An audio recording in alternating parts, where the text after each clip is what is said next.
Averting possible layoffs at the pumps. That's the goal of the Bahamas Petroleum Retailers Association as stations nationwide remain concerned about minimum wage increases affecting their bottom line and uncertainty regarding how government will help to keep them afloat.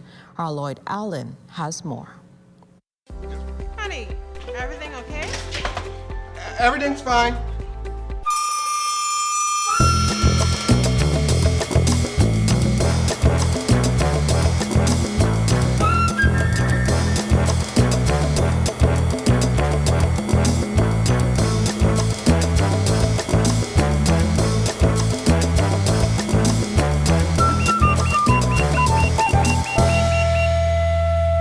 Shop online for free in-store pickup in 2 hours or less. Just recently, the government increased our minimum wage from $2.10 to $2.60 across the board, across the country.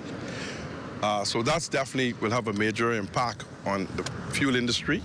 But we want to work with government to ensure that we retain employment.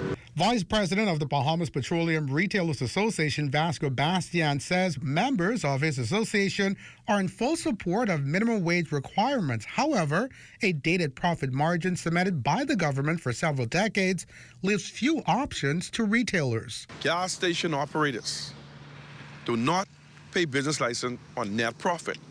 Gas station operators in the Bahamas pay business license on gross turnover.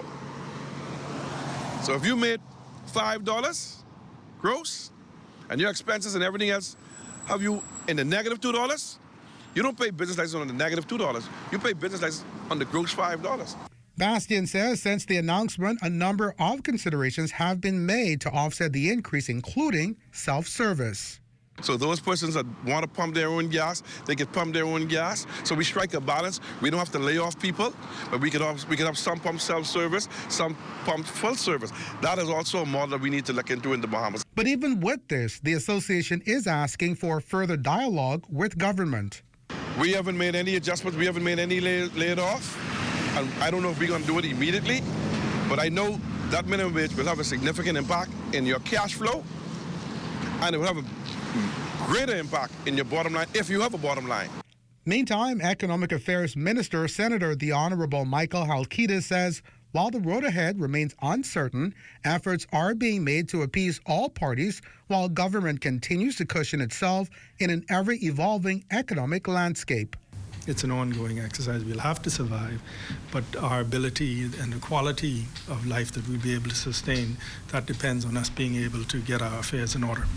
What we have to do now going forward is continue that conversation. I said before that, consultation and dialogue should not be a substitute for action. Petroleum retailers, for example, have concerns about the increase in minimum wage and they want an increase in margin. Our view is that we don't want to do anything that would lead to a direct increase at the gas pump for consumers at this time. For the average 20 employees per station, retailers are hopeful that further dialogue will present favorable options to avoid layoffs and overall increases at the pump. For the Bahamas Tonight, I'm Lloyd Allen.